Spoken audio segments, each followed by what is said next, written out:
হ্যাঁ বলেন, কোশ্চেন করেন।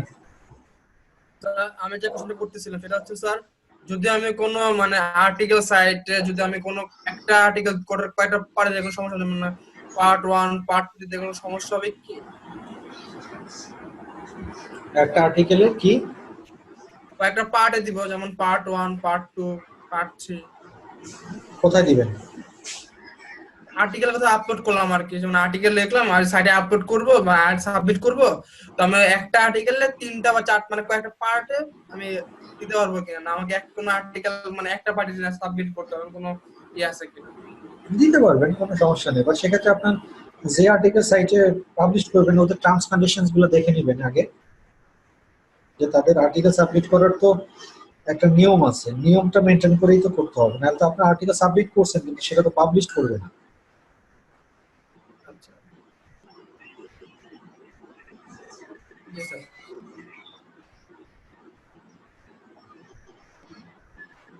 আর কিছু, আর কোনো কোশ্চেন? স্যার এটা গত গত ক্লাস থেকে একটা কোশ্চেন ছিল, যেটা সেটা তো পরে করবো, এখন না আর কি। বলেন, শেষ, আজকের ক্লাস শেষ, কোশ্চেন করেন। আচ্ছা স্যার, আপনি যে স্যার এক্সএমএল সাইট ম্যাপটা স্যার আপনি দেখাচ্ছেন ওয়ার্ডপ্রেস থেকে, বাট এমনি নরমাল লিনাক্স সার্ভার থেকে তো দেখান নাই, এটা কি?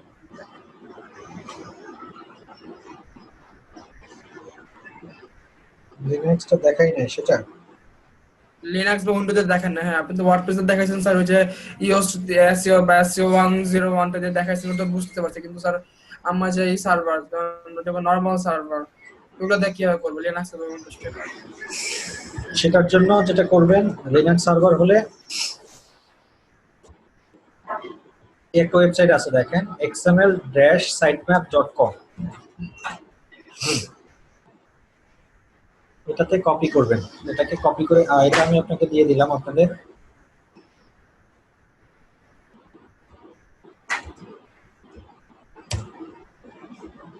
এরপরে আপনার যে ওয়েবসাইট যেটা, সেই ওয়েবসাইটটা এখানে টাইপ করবেন, যেটা সাইট ম্যাপ করতে চান। যদি HTML PHP হয় সেই ওয়েবসাইট টাইপ করবেন, স্টার্ট বাটনে ক্লিক করবেন।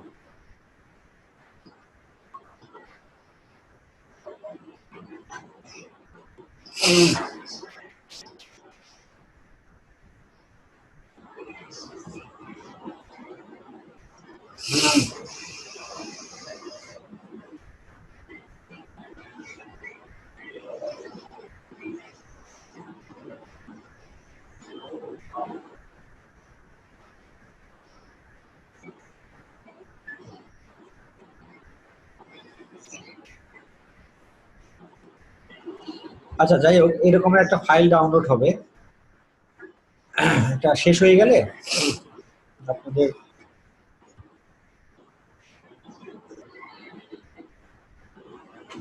এই যে sitemap.xml,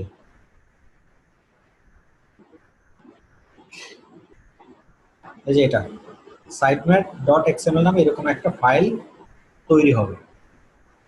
এখন এই যে এখানে হচ্ছে, যে হয়ে গেছে দেখেন, এই যে ভিউ সাইটম্যাপ ডিটেলস, এই যে এখানে ডাউনলোড ইউর XML সাইটম্যাপ,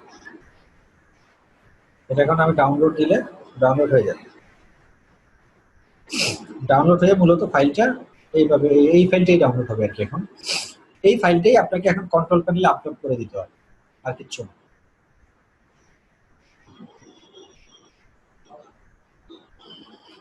ঠিক আছে, বুঝছেন? বুঝি নাই স্যার, বুঝি নাই স্যার, একটা আমার এই ফাইলটা কন্ট্রোল কোথায় আপলোড করবো আমার? সি প্যানেলে। অথবা পিএলএক্স, এই তো? হ্যাঁ, প্লেস, ওখানে ফাইল ম্যানেজার আছে না, একটা অপশন ছিল না সি প্যানেলের, কন্ট্রোল জি প্যানেলে? স্যার, জি জি। ওই ফাইল ম্যানেজারের মধ্যে এই ওই ফাইলটা আপলোড করে দিলে হবে। কোন ফাইলটা? এই ফাইলটা আপলোড করে দিলেন, ওখানে কাজ শেষ। এরপরে বাকি অংশ ওয়ার্ডপ্রেস এর ক্ষেত্রে যেভাবে ওয়েবমাস্টার টুলসে গিয়ে করছিলেন সেম। জি। তো প্রতিবার কি ফাইল আপলোড করতে হবে? একবারই তো, আবার প্রতিবার কেন? এক্সএমএল সাইটম্যাপ তো একবারই করে মানুষ। আর যদি আমি চেঞ্জ করি? চেঞ্জ করলে আবার করবেন। আবার ফাইল আপলোড করতে হবে, এই তো? ওই তো, যখন আবার আপলোড করতে চাইবে দ্বিতীয়বার, তখন আবার মেসেজ দিবে যে are you want to overwrite, আপনি ওভাররাইট করলে ওভাররাইট দিয়ে দিবেন। আচ্ছা আচ্ছা, বুঝতে পারছি। মানে আমি বারবার ফাইল ডিলিট করে আবার ফাইল আপলোড করার কারণে জাস্ট ওটা বারবার ওভাররাইট করলে হয়ে যাবে। হ্যাঁ তার মানে স্যার যা বুঝলাম, মানে ওয়ার্ডপ্রেস দিয়ে কাজ করতে খুব সোজা, ওয়ার্ডপ্রেস এর সোজা জিনিস, বাট ওয়ার্ডপ্রেস ঝামেলা আছে বেশি। এটারে ইজিলি এসইও টক্কর দেওয়া যায়, এটা ইজিলি টপকানো যায়, আর এটা ইজিলি মনে করেন স্যার মানে হ্যাক বা ভাইরাস বাগ বেশি থাকে এটাতে, এই তো হ্যাঁ। এই চিন্তা করতে। মানে এক কথা হচ্ছে আমি ওয়ার্ডপ্রেস হচ্ছে আমি অন্যের রাজ্যে গিয়ে কাজ করতেছি, আর কোডিং হচ্ছে আমার রাজ্যে আমি রাজা, আমি যা খুশি তাই করব। হ্যাঁ জি স্যার। আর কোনো কোশ্চেন নাই? আল্লাহ হাফেজ। স্যার আরেকটা স্যার একটা কোশ্চেন স্যার, আমাদের কি মানে সবগুলা ক্লাস থেকে লোকাল এসিটা দেখাবেন? লোকাল এসি দেখাইতে হবে এবার।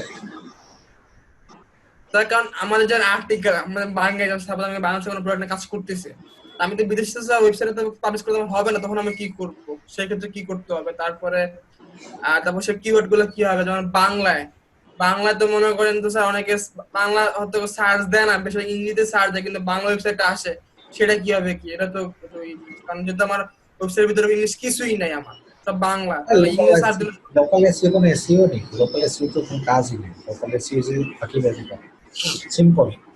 আচ্ছা আলোচনা ওটাই করব। দেখেন। ওকে জি স্যার। আল্লাহ হাফেজ, গুড নাইট। আল্লাহ হাফেজ স্যার। স্যার একটা কোশ্চেন আসছে, হ্যাঁ ওয়েবসাইট ক্রিয়েট করা যায় কিভাবে? এই ওয়েবসাইট ক্রিয়েট করা যায় কিভাবে? ফ্রি ভাবে। মানে কোথা থেকে করা যায়, কি আসার বিষয়? ওই ওয়ার্ডপ্রেস বলতে গেলে তো এই তো স্যার ওয়ার্ডপ্রেস নাকি? হ্যাঁ ওয়ার্ডপ্রেস উইবলি আছে, ওয়ার্ডপ্রেস আছে, দুটো থেকে তো করা যায়।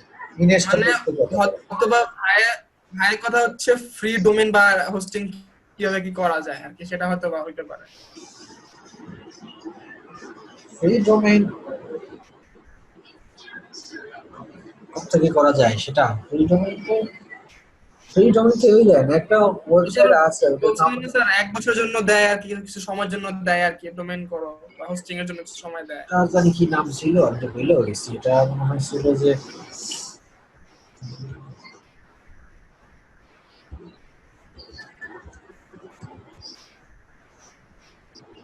এই তো এটা স্যার এটা এমন এই কিছু কোম্পানি। আচ্ছা স্যার, এমন কোনো কিছু আছে যে চেক করা যায় যে এই ডোমেইনটা ইউজ করা হয়েছে কিনা, বা এটা ইউজ হচ্ছে কিনা, বা এটা ফ্রি আছে কিনা, এমন কোনো ওয়েবসাইট আছে জানার জন্য, চেক করার জন্য, বা এরকম? এটা নেম চিপে টাইপ করলেই হচ্ছে।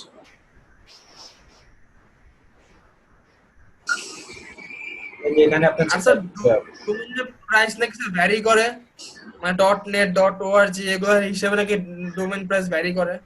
হ্যাঁ তো সেটা কি এখান থেকে জানা যাবে, না অন্য কোনো সাইট আছে আবার এটা এক এক জানা যাবে? কোম্পানির এক এক রেট। মানে যারা ডোমেইনটা মানে দেয় না কি, বুঝলাম না স্যার, ডোমেইনটা এক কোম্পানি দেন, যেটা হোস্টিং করে সেটা কোনটা স্যার? ডোমেইন ব্যবসা করে এক এক কোম্পানি এক একটা। যেমন এই নেম চিপ তারাও ব্যবসা করে। আমি যেমন তাদের ডিস্ট্রিবিউটর, নেম চিপের ডিস্ট্রিবিউটর আমি বাংলাদেশে। আমি আপনাদেরকে আচ্ছা। দিলে এখান থেকেই কিনে দেবো মেনলি, বাট আপনারা কিনলে টাকা বেশি লাগবে, আমার থেকে নিলে কম লাগবে। কেন বলেন তো? আপনি যদি বিকজ সরাসরি আপনার আপনি সরাসরি নেম চিপ থেকে কিনলে মিনিমাম আমার থেকে 1,500 টাকা বেশি দিতে হবে। ওকে মানে আমার থেকে নিলে তো নেম চিপ থেকেই দিচ্ছি আমি আপনাকে, বিকজ অফ নেম চিপের সাথে আমার কন্ডিশন আছে, আমি ডিলার, আমার ডিলার প্রাইস আমি পাই। স্যার যেমন গোলাডি.com দেখেন সেম আপনি জিনিস। যেটা কোশ্চেন করছিলেন, এই যে শিখববই.com টেকেন দেখছেন, হুম এটা আমার ডোমেইন, এটা কেনা আচ্ছা আছে। ওকে, বাট ও কিছু সাজেশন দেখাচ্ছে। ও কিছু সাজেশন দেখাচ্ছে আরো, এই যে এগুলো আপনি নিতে পারেন চেক। স্যার হোস্টিং ভাড়াটা কি প্রতি বছর দেওয়া লাগে না, না প্রতি মাসে দেওয়া লাগে হোস্টিং ভাড়াটা? প্রতি বছর। মান্থলিও করা যায়, বছরেও করা যায়, দুইটাই করা যায়। কোনটা করলে বেটার হয়? মান্থলি করলে মান্থ শেষ হওয়ার আগেই টাকা দিতে হইব, না দিলে এক এক ঘন্টা ডিলে হইলে ওই সময় বন্ধ হয়ে যাবে। এটা টাকা সমস্যা। যদি শর্ট থাকে মানে স্যার মান্থলি করা ভালো, মান্থলি করলে আবার টাকা বেশি খরচ। বছর শেষে একবার ও ইয়ারলি কিনলে যে টাকা কিনতে পারবেন, মান্থলি বেসিস কিনলে তার চেয়ে বেশি টাকা দিয়ে কিনতে হবে। তাহলে ইয়ারলিতে ভালো। হ্যাঁ স্যার ভালো এই তো শেষ। নেমচিপি কি হোস্টিং করে না অন্য কোনো কি হোস্টিং করে? নেমচিপ সব করে, হোস্টিং এর উপরে, ডোমেইন উপরে, সবই করে। আর স্যার যে মানে স্যার প্লেক্স তারপর সিপ্যানেল এগুলো কি দুইটা থেকে দুইটা সার্ভার নাকি আরো সার্ভার আছে, নাকি যে কোনো সার্ভার ইচ্ছা করে হোস্ট করা যায়? না, দুইটাই, লিনাক্স আর হোস্টিং, এর বাইরে কোনো সার্ভার নেই। সিপ্যানেল আর প্লেক্স এবার দিলে সার্ভার নাই? না, আহ, বুঝলাম।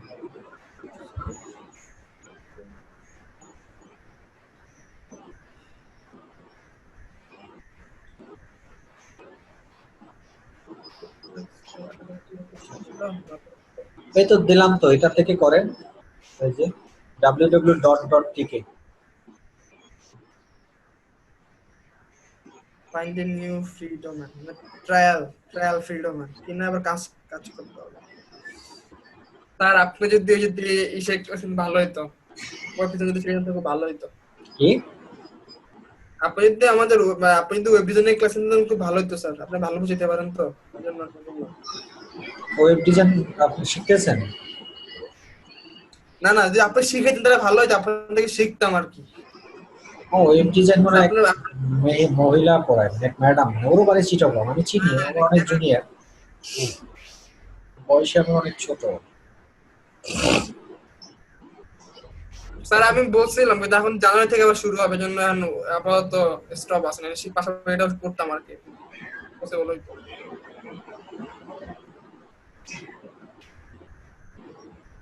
ঠিক আছে, খিদা লাগছে, জায়গা, আল্লাহ হাফেজ। আল্লাহ হাফেজ স্যার। কোশ্চেন স্যার বাঁচায় রাখবো ইনশাআল্লাহ কালকে ক্লাসের জন্য, কোশ্চেন জমাতে থাকবো। ওকে। আল্লাহ হাফেজ স্যার।